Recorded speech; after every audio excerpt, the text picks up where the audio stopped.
Oke, kita langsung mulai. Oke, mari ya. Baik, kita akan mulai saja.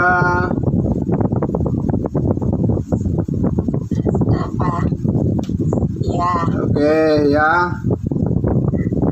Selamat malam semuanya. Puji Tuhan. Kita nyanyikan pujian kita, Rumah Bapa. Di surga tempat yang senang, di sana tiada lagi perang, tak lagi sukar dan celah. Di situ jiwaku tentram, senang, senang. Riang dalam hatiku senang, Yesus jamin selamatku, senang, senang. Ku puji Yesus selamanya. Dan bila dalam hidupku suka duka silih ganti, ku ingat kasih Tuhanku, maka damailah hatiku, senang, senang. Riang dalam hatiku senang, Yesus jamin selamatku, senang, senang. Ku puji Yesus selamanya. Di rumah Bapa, di rumah Bapa yang kudus, Yesus selalu sertaku. Setiap saat bergema, hidung surga yang abadi, senang, senang. Riang dalam hatiku senang, Yesus jamin selamatku, senang, senang. Ku puji Yesus selamanya, senang, senang. Riang dalam hatiku senang, Yesus jamin selamatku, senang, senang. Ku puji Yesus selamanya, ku puji Yesus selamanya.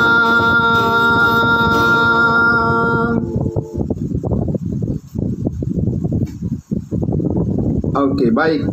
Kita tundukkan hati kita. Mari kita berdoa untuk firman Tuhan. Terima kasih Bapa di surga untuk kesempatan malam hari ini. Tuhan memberikan kami kekuatan baru bersama-sama lagi di dalam setiap hari Kamis. Komitmen kami Tuhan, Kamis ministry kami akan kami lakukan dengan baik dan akan tetap kami bersyukur ya Tuhan Yesus, karena dalam satu hari ini ada pertolongan Tuhan memanggil kami semua untuk selalu bersama-sama bersekutu untuk merenungkan segala kebaikan, kemurahan hati Tuhan, segala kasih karunia Tuhan, kasih setiamu ya Bapa yang berlaku dalam kehidupan kami.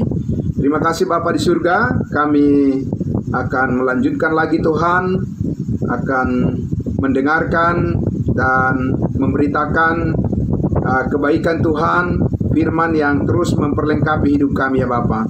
Terima kasih Bapa, berkati semua saudara seiman kami, baik yang sudah hadir di dalam Zoom meeting pada malam hari ini, dan juga ya Bapa yang mengikuti dari live streaming. Tuhan memberkati semua, bahkan mereka yang masih dalam persiapan untuk masuk di Zoom meeting kami. Tuhan, Engkau memberkati ya Bapa, supaya pertemuan kami pada malam hari ini memuliakan nama-Mu saja. Di dalam nama Tuhan Yesus kami berdoa dan bersyukur.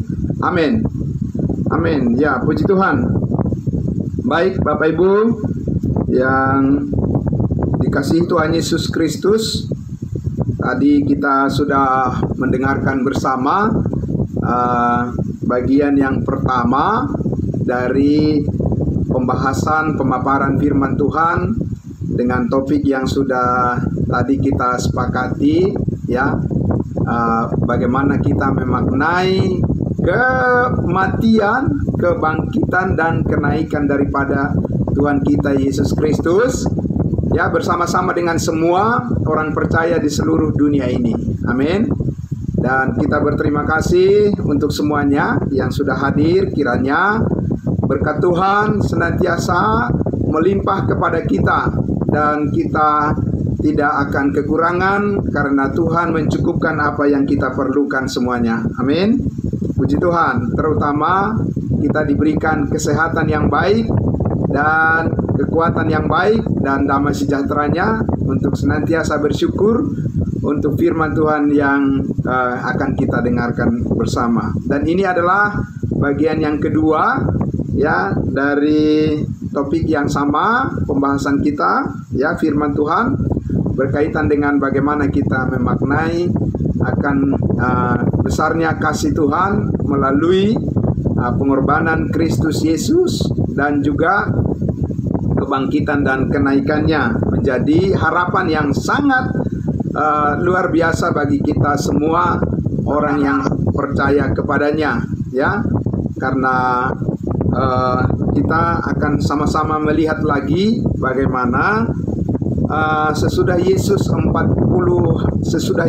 bangkit dari antara orang mati, karena dia adalah Tuhan, dan seterusnya dia selama 40 hari di bumi ini sebelum dia kenaikannya, dia mengajar para muridnya semua dengan prinsip-prinsip dan pengajaran tentang kerajaan sorga di bumi, ya.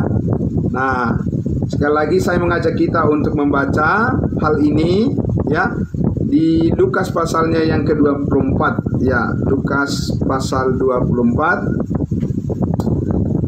Kitab Lukas pasal 24, ya, dan kita baca dari ayatnya yang ke-36, ayat 36, ya. Oke. Lukas pasal 24 ayat 36, mulai dari ayat 36 saya akan membacakan dengan judul perikop di situ di Alkitab yang berbahasa Indonesia. Dikatakan Yesus menampakkan diri kepada semua murid, ya. Oke, Yesus menampakkan diri kepada semua muridnya waktu itu sesudah dia bangkit dari antara orang mati, ya. Oke, ayat 36. Dan sementara mereka, murid-muridnya bercakap-cakap tentang hal itu, Yesus tiba-tiba berdiri di tengah-tengah mereka dan berkata kepada mereka, ya, damai sejahtera bagi kamu, damai sejahtera bagi kamu, ya. Lalu mereka terkejut, ya, mereka terkejut dan takut dan menyangka bahwa mereka sedang melihat hantu, gitu, ya. Oke. Akan tetapi Yesus berkata kepada mereka, ya, dikatakan, mengapa kamu terkejut dan apa sebabnya? Timbul apa? Timbul keraguan-raguan di dalam hati kamu. Nah, itu, ya. Jadi para murid Tuhan pada saat itu belum benar-benar mengantisipasi atau belum benar-benar dengan yakin menyambut akan Yesus Kristus sesuai dengan apa yang dijanjikannya, bahwa dia akan hidup kembali, ya. Dan murid-muridnya masih ragu-ragu, apakah benar yang difirmankan Yesus, atau ini jangan-jangan mereka bilang apa? Mereka menganggap Yesus itu sebagai hantu. Iya, bagaimana ya? mereka ini padahal sudah bertahun-tahun bersama-sama dengan Yesus ya. Mereka kan sudah sering bersama-sama dengan Yesus, dan Yesus sudah terus-menerus menyampaikan firman-Nya, janjinya, dan nubuatan di kitab para nabi bahwa akan digenapi tentang Mesias, bahwa dia akan disalibkan, mati, dikuburkan, tetapi dia bangkit pada hari yang ketiga. Nah, sesudah Yesus bangkit, Yesus meyakinkan apa yang dijanjikan dalam firman Allah itu tidak akan meleset. Amin. Tidak akan meleset, pasti benar dan akan terjadi seperti yang Tuhan kehendaki. Nah, lalu dia ayat 39, Yesus mengatakan kepada mereka, lihatlah apa? Lihatlah tanganku dan kakiku. Aku sendirilah ini. Rabalah aku dan lihatlah, karena hantu tidak ada daging dan tulangnya seperti yang kamu lihat ada padaku. Jadi Bapak Ibu, kita sudah tahu kalau orang Israel itu, mereka itu susah sekali diyakinkan kalau mereka tidak melihat itu ya. Kalau tidak ada tanda-tanda yang mereka lihat, tanda-tanda mujizat yang mereka lihat, yang tidak biasa, tanda yang tidak biasa, kalau mereka tidak melihat itu, susah sekali mereka percaya ya. Makanya saat ini di masa di mana Tuhan Yesus tidak hadir di bumi secara fisik ya, tapi Yesus sudah naik ke surga dan dipermuliakan, duduk di sebelah kanan Allah Bapa di surga, dan orang Israel tidak bisa melihat Yesus secara fisik saat ini.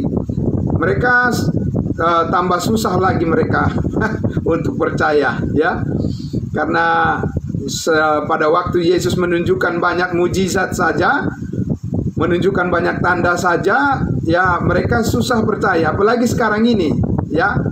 Tetapi kita kan sudah membaca yang dikatakan Yesus di kitab Yohanes. Yesus berkata, tetapi berbahagialah orang yang percaya meskipun tidak melihat. Ya, begitu ya. Yesus sudah menyampaikan itu kepada mereka, bahwa terlebih saat ini di mana iman kepada Yesus Kristus adalah yang paling berperan saat ini, menjadikan orang yang percaya itu mengenali siapa Yesus Kristus berdasarkan firman-Nya ya, berdasarkan iman kepada firman-Nya, pada pengertian yang benar. Nah, itu saat ini ya. Jadi Bapak Ibu lihat mereka ragu-ragu, dan akhirnya Yesus menunjukkan tangannya, kakinya, dan seterusnya. Tentunya kita saat ini tidak mesti harus ada tanda seperti itu yang secara fisik kita lihat baru kita percaya, bukan?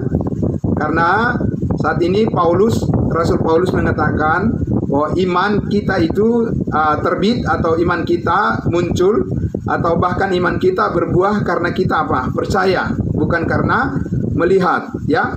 Jadi Paulus katakan bahwa hidup yang kami jalani saat ini bukanlah hidup karena melihat, tetapi karena apa? Karena percaya. Sebab apa? Sebab keyakinan kita saat ini benar-benar diteguhkan oleh Allah tentang Yesus Kristus melalui iman. Amin. Jadi kita tidak akan mencari hal-hal yang harus menjadi tanda-tanda yang dilihat oleh secara kasat mata dulu baru kita percaya.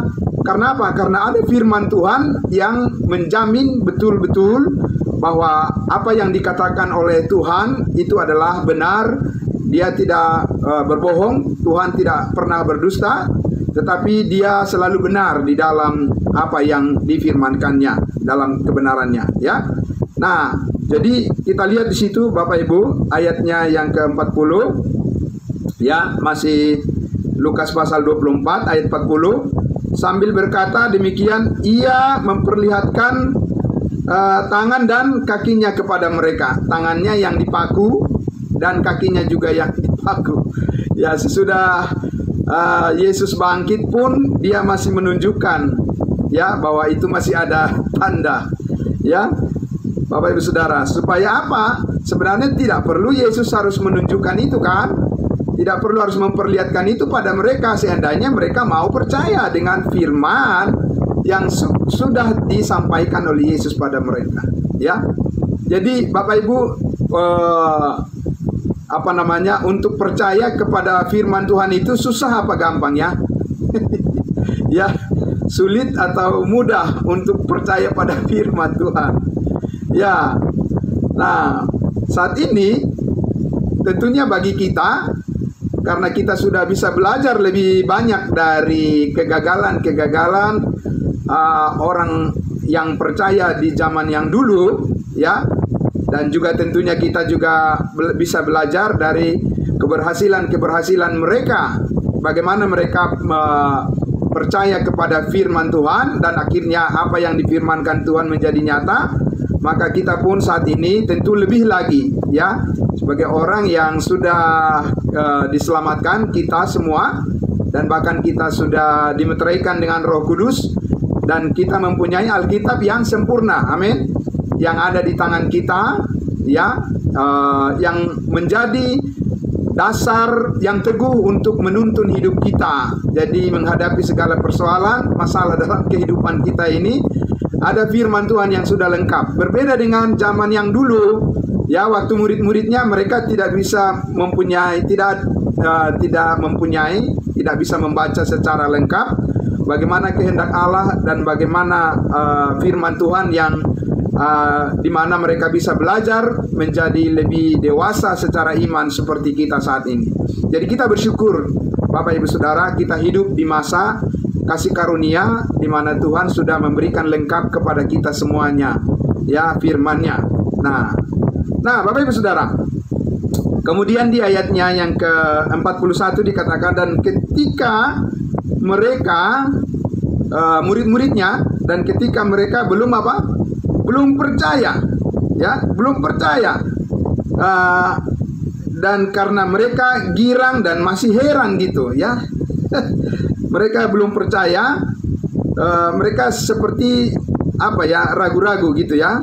Lalu berkatalah Yesus kepada mereka, adakah padamu makanan di sini? Jadi Yesus terus meyakinkan mereka, hanya untuk mereka bisa menerima kenyataan bahwa Yesus itu hidup. Yesus itu sudah bangkit dari antara orang mati, dan dia benar-benar hidup, dan apa yang dikatakannya benar-benar itu adalah terjadi, ya. Hanya untuk meyakinkan murid-muridnya pada saat itu bahwa Yesus benar-benar hidup, bahwa Yesus benar-benar bangkit, ya, dari antara orang mati. Nah, lalu diminta makanan dari mereka, ya. Kemudian ayat 42, lalu mereka memberikan kepadanya sepotong ikan goreng. Ia mengambilnya dan memakannya di depan mata mereka. Dia berkata kepada mereka, inilah perkataanku. Nah, kembali lagi diingatkan Bapak Ibu Saudara, sesudah mereka bahkan melihat tanda-tanda itu. Tanda-tanda apa?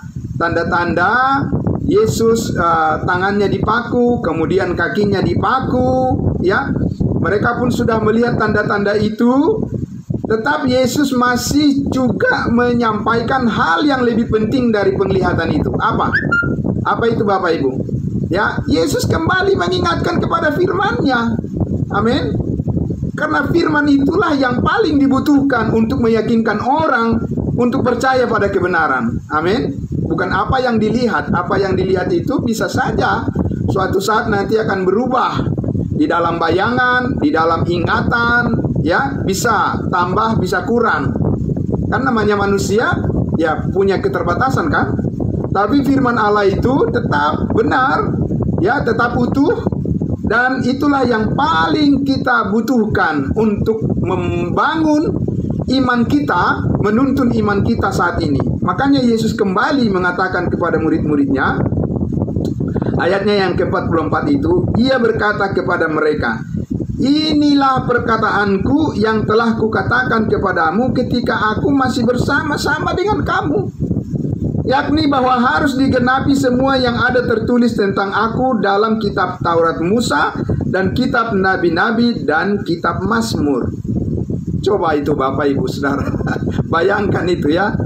Padahal mereka sudah melihat nyata-nyata Yesus secara pribadi, sudah melihat terang benderang, ya, secara fisik Yesus Kristus. Mereka sesudah Yesus bangkit dari antara orang mati, dia masih ada 40 hari di bumi ini, bertemu dengan murid-muridnya, diperlihatkan dirinya pada mereka, wajah Yesus, wajah kebangkitannya. Tapi ya, Bapak Ibu Saudara, masih juga Yesus harus menyampaikan, mengingatkan pada mereka tentang firman Allah. Amin. Nah, ini Bapak Ibu Saudara, mengingatkan kembali apa yang sudah disampaikan oleh nabi-nabi, ya, di kitab Perjanjian Lama, yang ada di kitab Taurat, yang ditulis oleh Musa, yang adalah firman Allah juga. Kemudian dalam kitab para nabi, Yesaya, Yeremia, Zakaria, ya kan? Kemudian Daud juga menulisnya, ya, di kitab Mazmur, ya. Yesus kembali mengingatkan kepada mereka dan meyakinkan mereka lagi. Dengan apa diyakinkan? Dengan firman Allah, Bapak Ibu Saudara, ya. Nah, karena itu kita dapat belajar dari sini bahwa bagaimana Bapak Ibu, kita sangat bersyukur atau tidak ini, kita mempunyai Alkitab yang sempurna, yang lengkap, sebagai buku yang paling jitu, buku yang paling benar, ya, yang paling berharga, yang tidak tertandingi dengan buku apapun, yang tidak bisa kita bandingkan, ya. Alkitab kita ini dari Kejadian sampai Wahyu, kita mempunyai sumber kekuatan, sumber damai sejahtera, sumber pengetahuan akan kebenaran, dan sumber keyakinan kita yang penuh. Amin, Bapak Ibu. Ya, makanya kita harus memerlukan banyak apa ini menghadapi masalah-masalah dalam kehidupan kita ini, supaya kita bisa yakin bahwa pimpinan Tuhan, pimpinan Roh Kudus dalam kehidupan kita akan sempurna sebagaimana yang Dia kehendaki. Tuhan akan benar-benar menggenapi apa yang dijanjikan kepada kita. Kita membutuhkan banyak apa, Bapak Ibu, untuk meyakinkan kita? Banyak firman Tuhan. Amin. Banyak mendengar kebenaran firman Tuhan, banyak belajar dari kebenaran firman Tuhan. Ya, Yesus saja, Bapak Ibu Saudara, yang sudah bersama-sama dengan murid-muridnya pada saat itu bertahun-tahun, Petrus, Yohanes, Yakobus, ya, mereka setelah terjadi perubahan dari Yesus Kristus secara fisik, kemudian dia mati, kemudian dia bangkit dengan tubuh yang kekal, ya, Bapak Ibu Saudara, itu antara itu saja, perubahan seperti itu saja, susah sekali mereka untuk meyakinkan bahwa apa yang dikatakan Tuhan itu tidak akan meleset, begitu ya. Keyakinan mereka mudah sekali mereka bimbang, ragu gitu, ya. Nah, tetapi bersyukur kepada Tuhan karena kita mempunyai mempunyai perkataan Tuhan yang utuh, perkataan Tuhan yang benar, ya, yang seutuhnya dijamin kebenarannya, dan kita bisa belajar setiap saat untuk mempercayai apa yang dikatakan oleh Tuhan tentang kehidupan kita, ya, janjinya kepada kita. Nah, itu yang sangat luar biasa, Bapak Ibu. Nah, karena itu ayat 45 dikatakan, lalu Tuhan membuka pikiran mereka. Setelah dia menyampaikan apa? Firman Tuhan lagi kepada murid-muridnya. Baru Tuhan Yesus membuka lagi pikiran mereka, pikiran murid-muridnya. Sehingga apa? Sehingga mereka mengerti kitab suci, ya, kitab Perjanjian Lama, mengenai Yesus Kristus yang sudah dinubuatkan oleh para nabi, ya, tentang kematian, kebangkitan, dan juga akan kenaikannya ke surga, ya. Jadi harus tetap menggunakan apa? Kita terus memerlukan lebih banyak lagi apa? Memerlukan lebih banyak firman Tuhan. Amin. Karena seperti yang dikatakan oleh Yesus Kristus bahwa firman Tuhan itu adalah bagaikan air kehidupan yang memuaskan dahaga kita, atau air kehidupan yang memberikan kepada kita kehidupan yang benar-benar bisa bertahan terhadap segala cuaca, segala pencobaan, ya, segala permasalahan. Kita diberikan kekuatan oleh Tuhan, sehingga oleh firman Tuhan kehidupan kita itu tetap bisa stabil, pikiran kita, jiwa kita, roh kita, ya, bahkan apa yang kita perbuat, apa yang kita lakukan dalam penyertaan kasih Tuhan, dalam penyertaan daripada Roh Kudus. Puji Tuhan. Nah, karena itu kembali lagi ayat 46. Katanya, kata Yesus kepada mereka, apa dikatakan? Ada tertulis demikian. Jadi Tuhan Yesus selalu mengacu kepada apa? Selalu mengarahkan mereka kepada apa? Kepada firman-Nya. Ada yang apa yang tertulis, ya, ada tertulis. Masih ingat kan Bapak Ibu, waktu Yesus dicobai juga di padang gurun, berapa hari lamanya? Setelah Yesus berpuasa 40 hari 40 malam, ya, kemudian iblis mencobai dia di padang gurun. Cobaannya sampai 3 kali untuk menjatuhkan Yesus. Yesus juga menjawabnya dengan apa? Bapak Ibu Saudara, ada tertulis. Amin. Ada tertulis, ada tertulis. Apa yang tertulis? Firman Allah. Itu artinya betapa pentingnya kita secara teratur membaca apa yang tertulis. Karena itu adalah patokan kita untuk melihat akan semua kehendak Allah. Ya, apa yang dikatakan dalam firman-Nya. Begitu juga dengan Yesus kepada murid-muridnya. Dikatakan ada tertulis demikian. Ya, di tengah-tengah keraguan mereka, apa yang disampaikan Yesus, ada tertulis demikian. Mesias harus apa?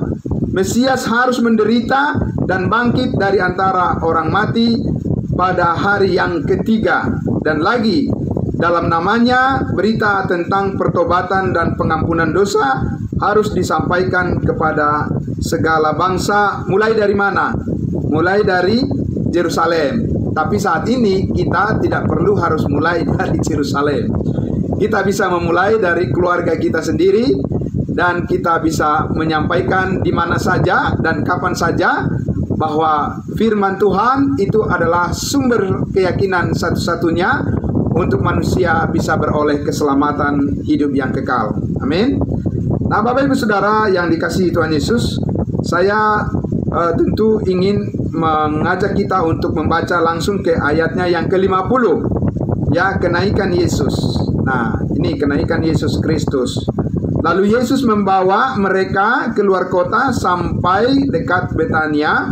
Disitulah ia mengangkat tangannya dan apa?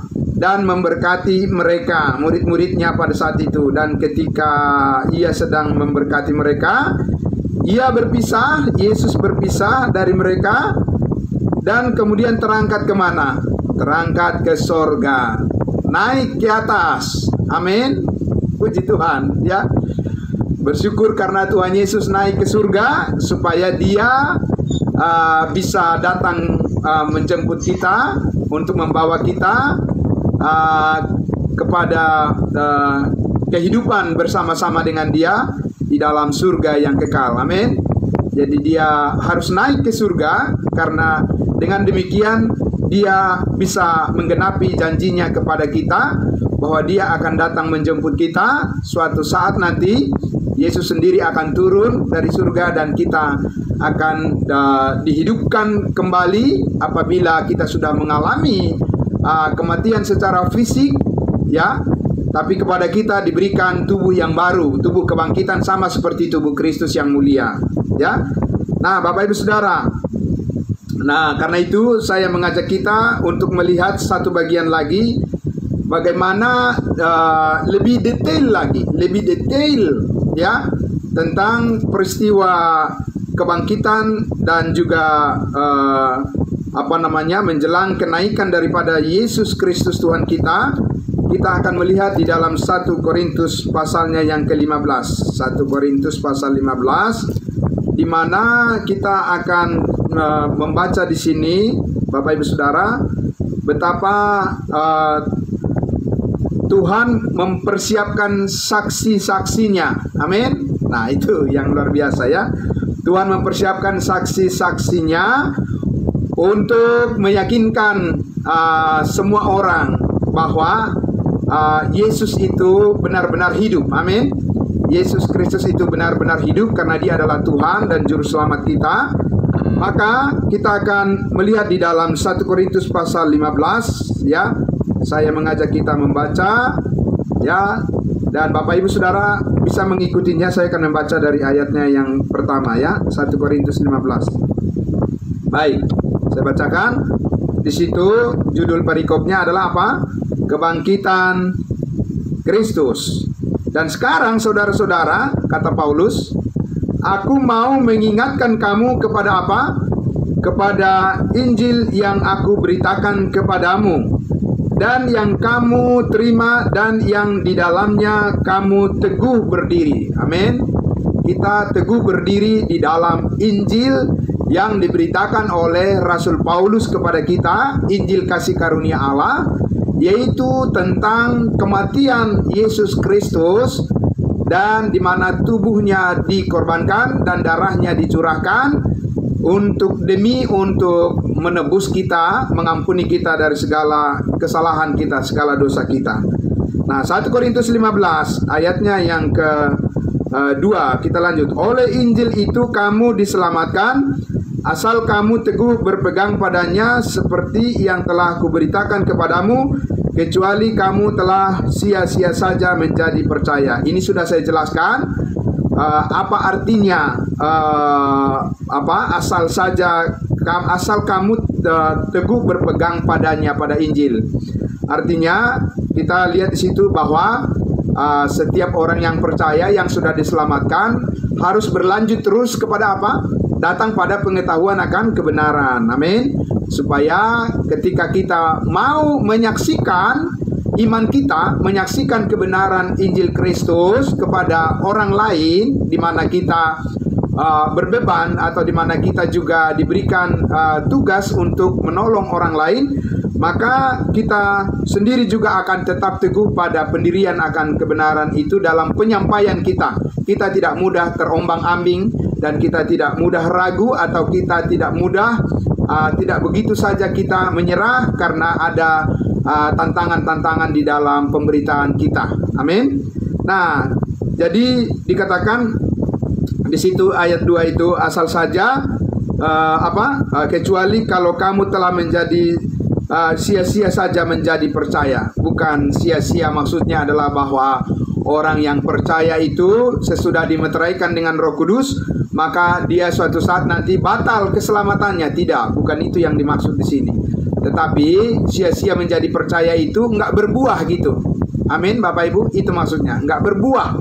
Jadi enggak ada efek kehidupan yang baru untuk bisa memanggil orang lain untuk datang mengenal kebenaran Kristus. Atau orang yang percaya kepada Yesus menjadi batu sandungan bagi orang lain. Orang lain itu jadi tidak mau datang untuk mengenal kebenaran karena kesaksian orang Kristen atau kesaksian pengikut Yesus yang tidak baik, sehingga orang-orang menjadi ragu. Dan Paulus tidak mau hal itu terjadi. Amin. Nah, itu maksudnya menjadi sia-sia di situ, ya. Nah, tentunya Bapak Ibu Saudara, karena ketika ada keraguan, ya, saya ulangi sekali lagi, ketika ada keraguan di dalam hati kita, ketika ada keraguan di dalam keluarga kita, atau ketika ada keraguan di dalam jemaat yang kita layani, ketika ada keraguan di hati orang-orang yang bertemu dengan kita, apa yang mau Bapak Ibu Saudara katakan pada mereka? Bagaimana meyakinkan mereka? Ya, kita belajar dari Paulus. Paulus meyakinkan dengan kata-kata ini, ayatnya yang ketiga dan ayatnya yang keempat. Ini Paulus katakan apa? Sebab yang sangat penting telah kusampaikan kepadamu. Amin. Jadi Paulus menyampaikan bukan hal yang biasa-biasa saja, atau bukan hal yang bernilai yang dianggap nggak penting atau yang bisa diabaikan. Tidak, dia menyampaikan, mengingatkan pada mereka kembali hal yang paling penting sudah pernah disampaikan pada mereka, pada jemaat Korintus ini, dan juga tentu pada kita. Apa itu? Ya, yaitu ayat 3, yaitu apa yang telah kuterima sendiri ialah apa? bahwa Kristus telah mati karena dosa-dosa kita sesuai dengan kitab suci. Amin. Ini solusinya, ini jalan keluarnya. Di sini kekuatan Allah. Amin. Di sini Allah menyatakan bagaimana Dia berkuasa mengalahkan kuasa dosa, mengalahkan kuasa maut, mengalahkan segala persoalan, segala hal yang ingin mempengaruhi hidup kita menjadi jauh dari Tuhan. Yang harus kita ingat adalah apa? Yaitu tentang pengorbanannya. Amin. Ya, hati kita mungkin tersakiti oleh orang lain, kita mungkin kecewa atau apa saja yang membuat kita menjadi lemah dalam iman kita. Paulus mengatakan apa? Ingatlah akan pengorbanan Kristus Yesus bagi kamu. Amin. Sebab itu hal yang paling penting, bahwa Tuhan menyatakan Kristus Yesus telah mati untuk menghapus segala dosa kita, mengampuni segala dosa kita.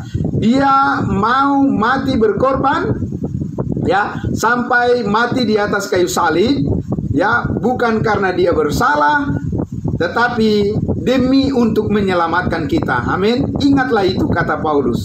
Ya, luar biasa Bapak Ibu Saudara. Ini rahasia yang sangat-sangat luar biasa. Banyak orang kalau saat ini menghadapi permasalahan-permasalahan dalam kehidupan misalnya, ya, bisa saja menjadi salah langkah gitu ya. Bisa jadi salah langkah, bisa mendengarkan nasihat-nasihat orang lain, bukannya bertambah baik, bukannya ada solusi penyelesaian masalah, tetapi malah bertambah buruk dan bertambah gelap dan akhirnya menjadi sesat. Tapi Paulus, Bapak Ibu Saudara, dia arahkan kita kemana? Kepada hal yang paling mendasar dalam kehidupan kita adalah bagaimana kita mensyukuri, bagaimana kita mengingat, dan bagaimana kita menyaksikan hal yang paling pokok yang pernah dikerjakan oleh Yesus Kristus, bahwa Dia telah mati karena dosa, segala dosa kita. Ya, yang keempat, bahwa Yesus telah dikuburkan, dan bahwa Yesus telah apa? Dibangkitkan pada hari yang ketiga sesuai dengan kitab suci. Amin. Kembali lagi dihubungkan lagi, ya, bahwa kematian Yesus Kristus tidak bisa dipisahkan juga dari fakta kebangkitannya. Amin.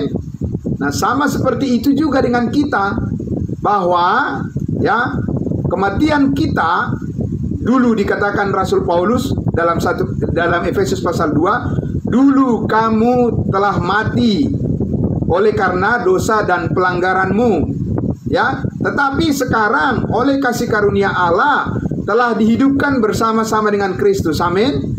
Jadi Bapak Ibu Saudara, ya, bahwa kematian Yesus Kristus dan kebangkitannya adalah hal yang tidak bisa terpisahkan sebagai fakta kebenaran yang harus kita imani, benar-benar kita imani betul-betul, ya, sesuai dengan firman Tuhan, dan tidak boleh kita ragu akan hal itu. Sekali lagi Bapak Ibu Saudara, karena Allah menaruh kebenaran, kekuatan, hikmat, ya, dan juga berkat surgawi bagi kita semuanya apabila kita lebih banyak lagi mengetahui hal ini. Hal apa? Hal tentang kasih karunia-Nya. Amin. Ya. Dan maka itulah kita belajar terus dari firman Allah yang secara khusus disampaikan oleh Tuhan Yesus yang sudah dipermuliakan di surga, yang disampaikan khusus kepada siapa? Kepada Rasul kita, Rasul Paulus, ya, dari surat-surat Roma sampai Filemon, ya. Karena apa? Karena itulah firman Allah yang meneguhkan iman kita saat ini. Amin Bapak Ibu. Ya Bapak Ibu Saudara, ya.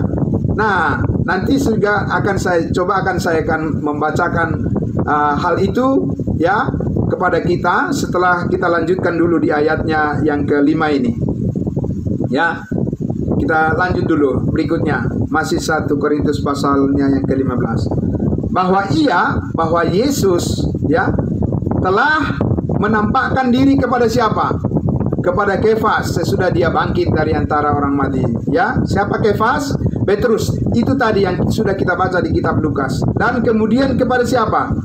Kepada ke-12 muridnya. Itu tadi sudah kita baca di kitab Lukas ya, juga di dalam kitab Kisah Para Rasul juga pasal 1 ayat 6. Sesudah itu ia menampakkan diri kepada lebih dari 500 saudara sekaligus. Wow, luar biasa. Jadi banyak saksi akan kebangkitan Yesus Kristus itu. Amin. Nah, sekarang saudara dan saya adalah saksi di zaman kita saat ini. Amin. Karena orang-orang yang disebutkan oleh Rasul Paulus ini, meskipun dia bilang di situ, kebanyakan dari mereka masih hidup sampai sekarang. Tetapi beberapa di antaranya telah meninggal. Kebanyakan dari mereka masih hidup sampai sekarang ini. Bukan sekarang ini, tahun 2023 maksudnya. Sampai kepada tahun di mana Rasul Paulus masih hidup waktu itu, maksudnya ya, masih hidup para saksi mata itu. Amin. Ya, puji Tuhan. Dan berapa banyak tadi? 500 orang lebih. Masa iya bohong ya, Bapak Ibu Saudara? Seperti orang-orang meragukan tentang kebangkitan Yesus Kristus, katanya tidak benar-benar bangkit itu, ya. Nah, itu adalah virus-virus gitu ya, virus-virus yang merusak iman orang Kristen, orang-orang yang menyangkal akan fakta akan kebangkitan daripada Yesus Kristus, karena begitu banyak saksi, ya, saksi mata. Nah, selanjutnya ayat 7. Selanjutnya ia menampakkan diri kepada Yakobus. Ya, ini Yakobus mana lagi ini? Saudara, ini adalah Yakobus, saudara Yesus Kristus yang menulis kitab Yakobus, ya. Dan dikatakan kemudian kepada semua rasul. Nah, sekarang ayat 8, saya mengajak Bapak Ibu Saudara melihat menyaksikan sendiri Alkitabnya di ayat 8, ya, ayat 8. Karena ini yang sangat penting mau saya sampaikan, sangat penting sekali. Dan yang paling akhir, ya, yang paling apa? Yang paling terakhir. Kalau namanya paling terakhir berarti nggak ada lagi sesudah itu kan? Ya, dan yang paling akhir namanya juga yang paling. Yang paling akhir dari semuanya, dari semua orang yang sudah menjadi saksi tadi, iya, Yesus menampakkan diri juga kepada siapa? Kepada Paulus, kepadaku, kata Paulus, yang paling terakhir. Sama seperti kepada anak yang lahir sebelum waktunya. Bapak Ibu Saudara, ini yang sangat penting kita perhatikan. Bahwa ternyata yang paling terakhir melihat Yesus itu siapa sih? Bapak Ibu Saudara, sekarang ini banyak orang bilang ada penglihatan. Penglihatan apaan? Ya kan? Bapak Ibu Saudara, Paulus sudah bilang bahwa dialah yang paling terakhir, yang direstui gitu ya, kira-kira ya, yang disahkan, yang benar-benar valid, ya kan? Yang autentik, yang teruji, yang benar-benar benar. Bahwa yang paling akhir, yang melihat Yesus terakhir kali adalah siapa? Paulus, ya, Bapak Ibu Saudara. Di mana dia lihat? Kalau Petrus, Yohanes, ya, tadi dan yang lain-lain murid Yesus melihat Yesus di mana? Melihat Yesus di Yerusalem. Amin. Ya, dia datang menemui mereka, ya kan? Baik sebelum Yesus mati, baik sesudah Yesus mati, sesudah dia bangkit. Yesus menampakkan diri kepada murid-muridnya, pada Petrus, 12 rasul itu di Yerusalem. Nah, sekarang pertanyaannya, ada Paulus enggak waktu itu? Tidak ada. Bapak Ibu Saudara, dia belum selamat, dia belum percaya, ya kan? Jauh setelah itu baru Paulus diselamatkan. Nah, terus pertanyaannya, kalau Yesus sudah naik ke surga, terus Paulus ngaku-ngaku dia melihat Yesus yang terakhir, di mana dia lihat Yesus, Bapak Ibu Saudara? Ya kan? Paulus melihat Tuhan Yesus di sorga. Amin. Luar biasa ya. Karena Yesus menampakkan diri kepadanya dari surga. Di Kisah Para Rasul 9, di mana dalam perjalanan ke Damsyik itu, Saulus masih namanya waktu itu. Disitulah Yesus menampakkan diri kepadanya. Dan juga beberapa kali lagi berikutnya Yesus juga menampakkan diri kepada Paulus, karena Paulus menerima firman Allah secara progresif, bukan sekaligus dalam satu kali waktu, tidak. Ya, kalau kita lihat kan di dalam 2 Korintus pasal 12 ya, Paulus juga mengatakan bahwa suatu ketika ya dia terangkat ke surga, ke Firdaus ya, untuk menerima firman Allah dari Yesus Kristus langsung.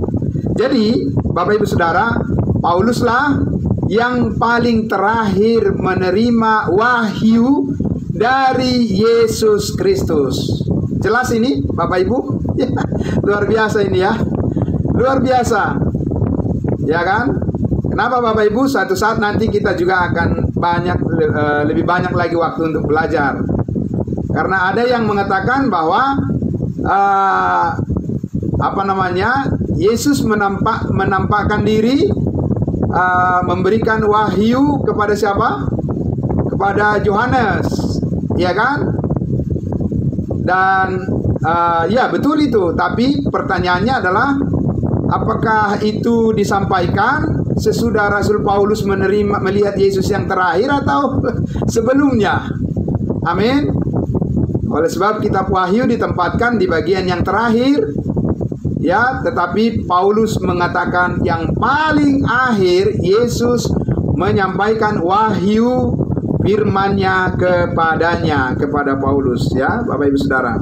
Dan itulah firman yang ada di tangan kita saat ini, khususnya firman Rosamon, yaitu Roma sampai Filemon. Nah, Bapak Ibu Saudara, kita lihat sekarang bagaimana kasih karunia Allah setelah Yesus Kristus menunjukkan dirinya, bahwa Yesus duduk di sebelah kanan Allah Bapa, dan dia menyatakan firman rahasianya kepada Rasul Paulus. Kemudian dia memberikan tugas penyelenggaraan kepada Paulus untuk menyampaikan rahasia Allah kepada semua orang, kepada bangsa-bangsa lain pada khususnya ya. Sehingga dikatakan di ayat 9, karena aku adalah yang paling hina dari semua rasul, bahkan tidak layak disebut rasul. Karena apa, Bapak Ibu Saudara? Benarkah Paulus ini rasul yang paling hina? Tidak kan? Tapi itu pengakuan daripada Paulus, karena dia merasa bahwa ada dosa yang sangat besar yang dilakukannya. Dikatakan, sebab aku telah menganiaya jemaat Allah. Dia sadar betul itu adalah dosa yang sangat besar dilakukannya.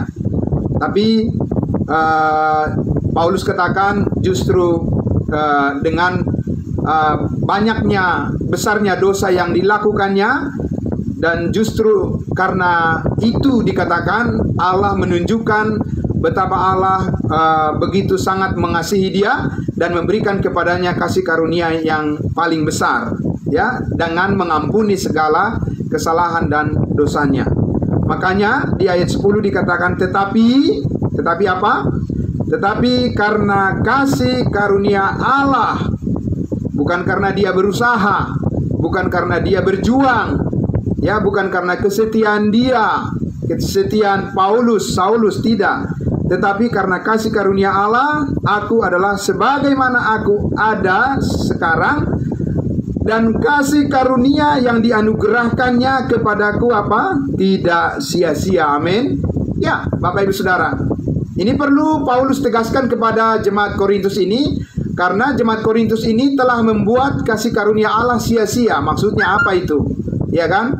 Apakah maksudnya kasih karunia Tuhan setelah dijanjikan keselamatan hidup kekal kepada jemaat Korintus ini karena mereka tidak setia di dalam segala tingkah laku mereka? Apakah Tuhan mengatakan, oh batal, ya, apa yang kujanjikan kepadamu surga yang kekal batal, kamu tidak boleh masuk? Apa itu yang dimaksud di sini? Tidak. Ini bukan berbicara tentang posisi kita di dalam Kristus.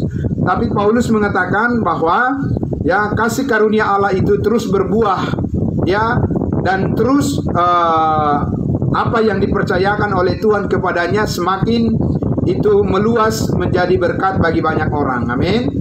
Karena Paulus mengatakan, aku telah mengakhiri pertandingan iman yang benar, dan aku telah mencapai garis akhir, garis finish. Amin. Dan bagiku telah tersedia mahkota kebenaran yang akan dikaruniakan oleh Yesus Kristus. Itu, ya. Jadi itu dikatakan tidak sia-sia, berbuah terus. Amin, Bapak Ibu Saudara. Ya, tidak seperti jemaat Korintus ini, mereka banyak sekali menjadi batu sandungan karena apa? Dalam pengetahuan mereka tidak bertumbuh. Paulus katakan dari dulu sampai sekarang, ya kan, masih aja pengajaran-pengajaran dasar lah, yang lunak lah yang ku sampaikan padamu, bukan tentang kebenaran firman sebagai makanan yang keras gitu ya, untuk orang dewasa gitu ya. Nah, karena itu Paulus katakan di situ ayat 10, tetapi karena kasih karunia Allah aku adalah sebagaimana aku ada sekarang, dan kasih karunia Allah yang dianugerahkannya kepada aku tidak sia-sia. Sebaliknya apa? Sebaliknya aku telah bekerja lebih keras daripada mereka semua. Tetapi bukannya aku, melainkan kasih karunia Allah yang menyertai aku. Amin. Haleluya. Jadi Bapak Ibu Saudara, bisa dipercaya nggak kasih karunia ini? Amin. Sangat bisa dipercaya. Tidak seperti dikatakan orang, oh gampang banget ya. Wow, ya, gampang sekali. Masa kita bisa diselamatkan ke surga hanya melalui iman? Harus disertai perbuatan-perbuatan, begitu kan? Ya, kalau hanya dengan iman itu gampang katanya, tapi dia juga tidak percaya, ya. Tapi orang itu juga tidak percaya juga, Bapak Ibu Saudara. Ya. Nah, sekarang Paulus katakan bahwa kasih karunia Allah itu bekerja sedemikian rupa karena di dalamnya nyata kuasa Allah. Amin. Ya, di dalam kasih karunia itu ada nyata kuasa Allah. Ya, yang Paulus katakan yang membawa kita bertolak dari iman, memimpin kita kepada iman lagi. Amin. Ya, itu Bapak Ibu Saudara. Ketaatan kita, iman Kristus di dalam kasih karunia-Nya, dan tidak akan dikatakan tidak sia-sia. Bahkan dikatakan apa? Sebaliknya. Mampukah Paulus, Bapak Ibu Saudara? Aku telah bekerja lebih keras daripada mereka. Wow, luar biasa Bapak Ibu ya. Kalau saya kira orang-orang yang merekrut tenaga kerja, orang-orang seperti Paulus inilah yang dibutuhkan, ya kan? Bekerja keras lebih daripada semua yang lain. Pasti dia jabatannya tinggi nggak, Bapak Ibu Saudara? Tinggi atau tidak orang yang seperti ini? Pasti tinggi sekali, ya kan? Upahnya juga besar nggak? Ya pastilah, ya kan? Besar lah. Pasti lebih besar dari lebih mulia, lebih tinggi daripada yang lain. Karena dia katakan, aku bekerja lebih keras daripada mereka. Kata mereka di sini, tahu Bapak Ibu Saudara, yang Paulus maksudkan di sini kepada siapa dia menyampaikan ini, Saudara? Ini, ya, Paulus menyatakan ini lebih keras daripada mereka, daripada pengajar-pengajar yang lain, daripada rasul-rasul yang lainnya. Ya kan? Tapi Paulus katakan tadi, bukannya aku. Ya kan? Karena Paulus katakan di Roma 7, di dalam aku sebenarnya tidak ada yang baik. Tetapi dikatakan apa? Melainkan kasih karunia Allah yang menyertai aku. Menyertai Bapak Ibu Saudara dan saya juga. Amin. Kasih karunia Allah menyertai kita, sehingga kita dimampukan juga untuk bisa melakukan yang terbaik dalam hidup kita ini untuk kemuliaan Tuhan. Amin. Nah, itu sebabnya dikatakan di ayat 11, sebab itu baik aku maupun mereka semua, ya, demikianlah kami mengajar, dan demikianlah kamu menjadi percaya. Demikianlah itu menunjuk kepada kebenaran kasih karunia Allah, ya, yang Paulus terima, Injil kasih karunia. Demikianlah dengan keras, bekerja keras dia menyampaikannya, menyuarakannya kepada semua orang, dan bahkan jemaat atau orang-orang Korintus ini yang tadinya para penyembah berhala, akhirnya dimenangkan juga mereka untuk kemuliaan Tuhan. Amin. Mereka juga diselamatkan akhirnya juga. Ya, mereka direbut dari api neraka dan mereka diselamatkan ke surga, dan akhirnya mereka juga ditempatkan di posisi di dalam Kristus, dibaptiskan oleh Roh Kudus ke dalam tubuh Kristus, ya. Karena apa, Bapak Ibu Saudara? Karena kasih karunia kamu diselamatkan melalui iman. Itu bukan hasil usahamu, tetapi pemberian Allah. Amin. Itu bukan hasil usahamu, jangan ada orang yang memegahkan diri. Bapak Ibu Saudara yang dikasihi Tuhan Yesus, karena itulah saya mengajak kita untuk melihat Roma. Saya mengajak kita membuka kitab Roma, dan ini bagian ayat yang terakhir yang mau saya sampaikan untuk kita baca bersama dari Roma pasalnya yang ke-15. Ya.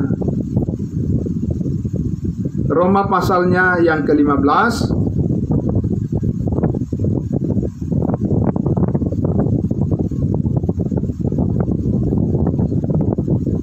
Kita akan membaca dari ayatnya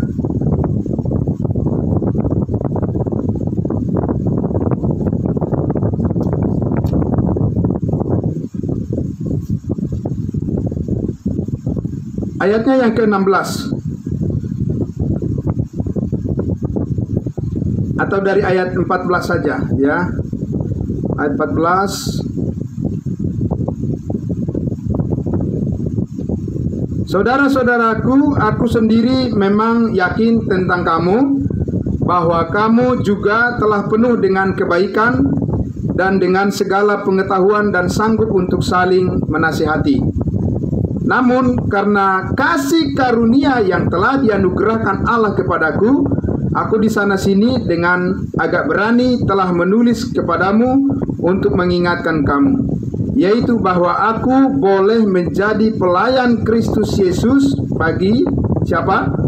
Bagi bangsa-bangsa bukan Yahudi dalam pemberitaan Injil Allah, supaya bangsa-bangsa bukan Yahudi dapat diterima oleh Allah sebagai persembahan yang berkenan kepadanya, yang disucikan oleh Roh Kudus. Amin. Puji Tuhan.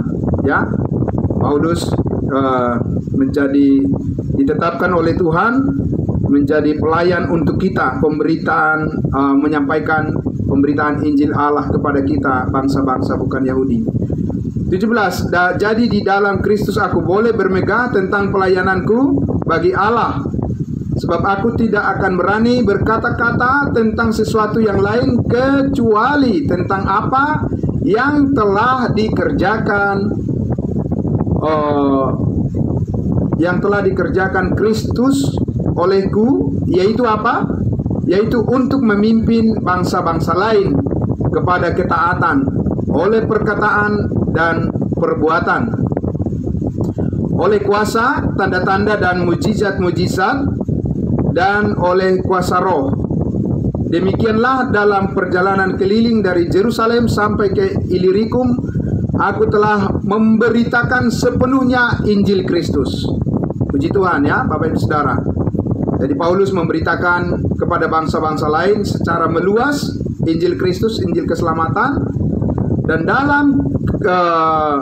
dalam pemberitaan itu aku menganggap sebagai kehormatanku bahwa aku tidak melakukannya di tempat-tempat di mana nama Kristus telah dikenal orang, supaya aku jangan membangun di atas dasar yang telah diletakkan orang lain. Jadi Paulus benar-benar memberitakan Injil Kristus itu kepada bangsa-bangsa lain, ya, kepada kita.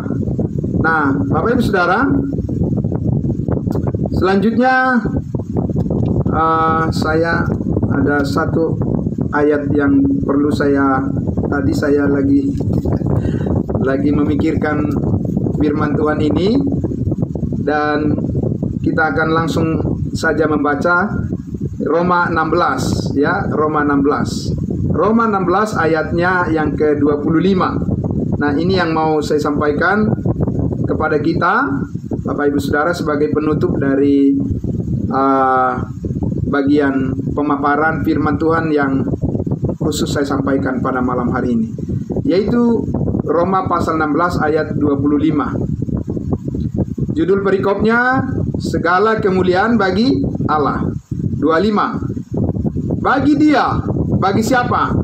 Bagi Allah yang berkuasa menguatkan kamu. Amin. Menguatkan kita. Ya, menguatkan kita sebagai tubuh Kristus. Allah berkuasa. Bagaimana cara Dia berkuasa menguatkan kita? Menurut apa? Menurut Injil yang kumasyurkan. Menurut berita kabar baik yang dimasyurkan, yang disampaikan oleh siapa? Oleh Rasul Paulus.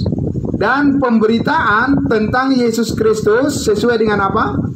Sesuai dengan pernyataan rahasia yang didiamkan berabad-abad lamanya. Amin. Jadi ini bukan pemberitaan yang sama dengan yang disampaikan oleh Petrus dan 12 rasul kepada bangsa Israel, yang didasarkan oleh nubuat-nubuat perjanjian lama. Tentang siapa? Tentang Yesus Kristus juga, Bapak Ibu Saudara. Tapi kita harus tahu perbedaannya. Amin. Ya, mengenai Yesus Kristus dan berkat-berkat kerajaan surga di bumi itu dinyatakan dan dimasyurkan oleh 12 rasul kepada bangsa Israel, dan melalui bangsa Israel itu akan mengalir berkat kepada bangsa-bangsa lain. Tapi ini lain, ini berbeda.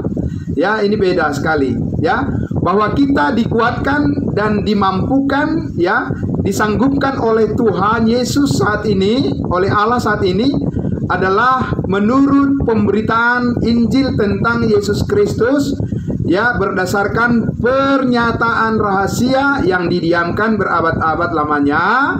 26. Tetapi yang sekarang telah dinyatakan dan yang menurut perintah Allah yang abadi telah diberitakan oleh kitab-kitab para nabi kepada segala bangsa untuk membimbing mereka kepada ketaatan iman, yaitu iman Kristus.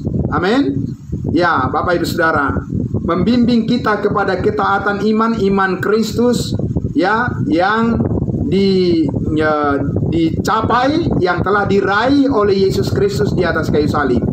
Ya, amin. Ketaatannya yang sempurna di atas kayu salib.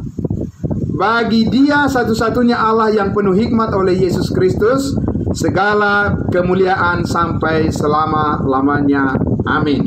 Puji Tuhan, Bapak Ibu Saudara. Jadi sekarang, saudara-saudaraku yang dikasihi Tuhan Yesus, ketika kita memikirkan tentang kematian, kebangkitan, dan juga kenaikan daripada Yesus Kristus ke surga, maka kita saat ini diberikan satu pencerahan, satu pandangan iman yang benar-benar sangat istimewa, ya, melalui Rasul Paulus, ya, Yesus Kristus yang sudah naik ke surga, yang sudah dipermuliakan di surga, dan yang sekarang menjadi kepala gereja, kepala tubuh, dan kita adalah anggota tubuhnya. Maka saat ini dikatakan oleh Rasul Paulus, kita anggota-anggota tubuh Kristus saat ini akan dikuatkan, akan dimampukan seperti Rasul Paulus, ya, Bapak Ibu Saudara, dimampukan untuk melayani Tuhan di tengah-tengah banyaknya kesulitan sekalipun. Tapi dikatakan kita akan dikuatkan, dimampukan oleh Tuhan, ya, menurut Injil, ya, menurut kebenaran kabar baik yang diberitakan oleh Rasul Paulus, ya, yang rahasia, dan kita terus belajar memahami hidup kita di dalam kasih karunia itu, ya, kita terus bertumbuh di dalamnya. Amin, Bapak Ibu. Karena itu, Bapak Ibu Saudara yang dikasihi Tuhan Yesus, mari kita semua, orang-orang kudusnya Tuhan, orang-orang percayanya, kita bersyukur dalam segala hal, dan kita bersemangat terus menyampaikan kebenaran ini kepada semua orang. Dan mari kita terus bertumbuh di dalam pengenalan akan kasih karunia-Nya, Sebab dengan kita lebih banyak mengenali kebenaran kasih karunia Allah, maka transformasi, perubahan di dalam akal budi kita itu akan terus bertumbuh, sehingga kita bisa mengambil keputusan-keputusan dalam hidup kita, dan kita bisa melihat hal-hal yang tepat seperti yang Allah inginkan ketika kita harus berbuat sesuatu untuk memuliakan Tuhan sesuai dengan kebenarannya. Ada Roh Kudus yang membimbing kita, membimbing hati dan pikiran kita untuk bisa mengambil keputusan yang tepat seperti yang Dia kehendaki, supaya kita menjadi semakin maju di dalam kebenaran iman yang sudah Tuhan percayakan kepada kita semuanya. Terpujilah Bapa kita di surga, terpujilah Tuhan kita Yesus Kristus, sebab Dia menjanjikan kepada kita bahwa suatu saat Dia akan menjemput kita semuanya di awan-awan, dan kita akan dikumpulkan bersama-sama dengan Dia. Dan setelah itu, Bapak Ibu Saudara, kita juga dijanjikan bagaimana supaya nanti kita ketika bertemu dengan Tuhan Yesus muka dengan muka, kita akan menerima upah yang besar. Kita akan menerima emas, perak, dan batu permata sebagai upah kita, mahkota kita, karena kita tetap setia kepada kasih karunia Tuhan sampai akhir, di mana Tuhan Yesus akan menyelesaikan program Tuhan pada masa kasih karunia itu dengan datangnya Dia di awan-awan menjemput kita. Bapak Ibu Saudara, sebelum hari itu tiba, mari kita lebih giat lagi untuk Allah, karena jerih payah kita tidak akan sia-sia. Amin. Mari kita berdoa. Bapa di dalam surga, terima kasih. Bapa di surga, terima kasih Yesus Kristus Tuhan kami. Kami sangat bersyukur ya Tuhan, memaknai akan kematian dan juga kebangkitan dan kenaikan Kristus Yesus Tuhan kami. Itu hal yang sangat penting untuk mengingatkan kami kembali kepada apa yang telah Engkau lakukan bagi kami, bahwa kasih karunia Tuhan memampukan kami, lebih daripada cukup bagi kami untuk membuat kami Tuhan bisa melayani Tuhan lebih sungguh lagi. Dan terima kasih untuk perubahan-perubahan yang Tuhan kerjakan dalam kehidupan kami, sehingga kami pun bisa menyaksikan lebih lagi akan Injil kasih karunia Tuhan kepada banyak orang. Terima kasih, terberkatilah semuanya yang mendengarkan firman-Mu pada malam hari ini dan seterusnya, dan biar hanya nama Tuhan saja dipermuliakan. Dalam nama Tuhan Yesus kami berdoa dan bersyukur. Haleluya. Amin. Terima kasih. Tuhan Yesus memberkati untuk kita yang ada di ruangan Zoom meeting ini, dan juga semua yang ada di live streaming Facebook. Tuhan memberkati. Sampai kita berjumpa kembali besok atau di minggu depan, di hari Kamis minggu depan. Tuhan Yesus memberkati. Ya, shalom semuanya. Salam kudus. Ya.